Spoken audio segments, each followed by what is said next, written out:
नमस्ते दीदी। नमस्ते भैया। एक बात बताइए, पूछिए। कि आप हमेशा बीजेपी की बुराई क्यों करती रहती हैं? बीजेपी की बुराई कब सुन लिया आपने मेरे नहीं, मैंने आपकी जितनी भी वीडियोस देखी हैं, आप हमेशा कहती हैं कि सारे धर्म एक समान होते हैं, शिक्षा की बात करती है, बेरोजगारी की बात करती रहती है।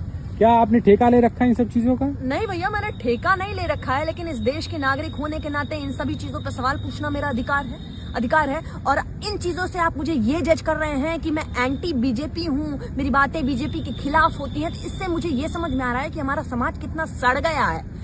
इस समाज से बू आ रही है मुझे। ना ही मैं बीजेपी के साथ हूँ, ना ही मैं कांग्रेस के साथ हूँ, ना ही मैं सपा के साथ हूँ, ना ही मैं बसपा के साथ हूँ, और ना ही मैं आम आदमी के पार्टी के साथ हूँ, क्योंकि मुझे ये बात पता है कि ये जो पार्टियां हैं ये हमारे देश के लिए बनाई गई हैं, ये हम सब नागरिकों के लिए बनाई गई हैं कि हमारे देश को आगे बढ़ा सके, ना कि देश इन पार्टियों को आगे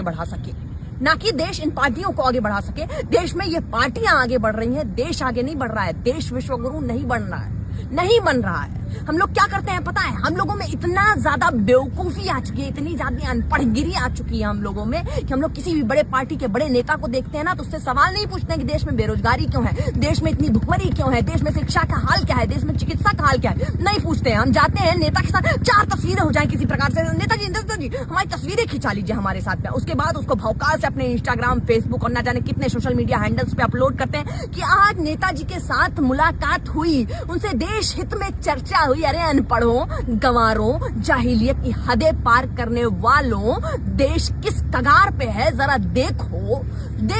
और तुम लोग सवाल पूछने वाले को anti BJP, anti Congress, anti Sapa Basapa कर रहे हो। यही देश का काम कर रहे हो तुम लोग, जाहिल कहीं के, अनपढ़ कहीं के। ये जो नेता हैं, तुम्ही लोगों के पैसे से खुद का बंगला बना रहे हैं, खुद की गाड़ियां खरीद रहे हैं, विदेशों में आराम फरमा रहे हैं, इनसे सवाल नहीं पूछा जाता तुमसे। और जो सवाल पूछता है उस पर अलग तलवारें लगाते हो गले पर। कब सुधरोगे अनपढ़ो, कब सुधरोगे? नहीं सुधर पाओगे तुम लोग। पता है क्यों? क्योंकि तुम लोगों में जाहिलियत इतनी भर दी गई है कि वो कभी निकलेगी।